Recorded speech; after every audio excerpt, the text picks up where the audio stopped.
আলাইকুম everyone and welcome back to my channel. আজকে সকাল থেকেই আমার ভিডিওটা আমি শুরু করছি অ্যান্ড ব্রেকফাস্ট থেকে।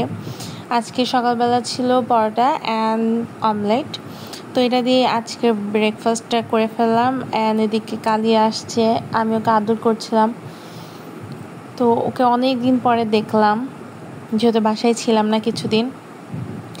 তারপর আব্বু বাজার থেকে কতগুলো মাছ নিয়ে এসেছিল।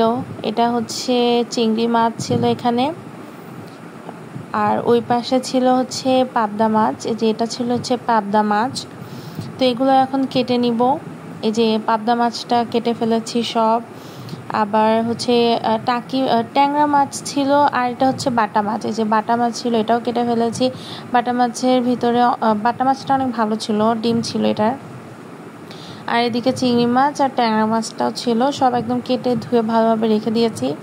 তারপর কোনো শ্যুট করে নিয়ে বিকালবেলা ছাদে এসেছি। ছাদে এসে দেখি অনেকগুলো চিচিঙ্গা একসাথে ধরেছে, আর এগুলো বড় হয়ে গিয়েছে। আজকে এগুলো পাড়তে হবে। আর একটা ইন্টারেস্টিং জিনিস দেখায়, আমাদের যে করলা গাছ লাগিয়েছিল, করলাও ধরেছে। এগুলো ছোট ছোট হচ্ছে করলা, আর 2-3 দিন পরে এগুলো হচ্ছে তুলে ফেলতে হবে। অনেকগুলাই বড় হয়ে গিয়েছে। আর এদিকে যেগুলো একদম বড় হয়ে গিয়েছিল চিচিঙ্গা, ওগুলো তুলে ফেললাম।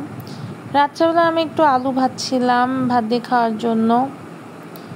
এইদিকে ছিল অনেক কিছুই ছিল তরকারি, কিন্তু আমার মাঝে মাঝে এরকম রাত্রেবেলা আলু ভাজা দিয়ে এমনি ভাত খেতে অনেক মজা লাগে।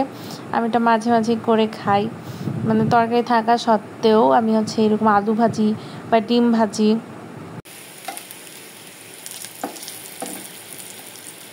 আজকে যেই মাছগুলো এনেছিল ওগুলো রান্না করেছিল, আমার ফেভারিট চিংড়ি মাছ, ওটাও রান্না করেছিল, বাট স্টিল।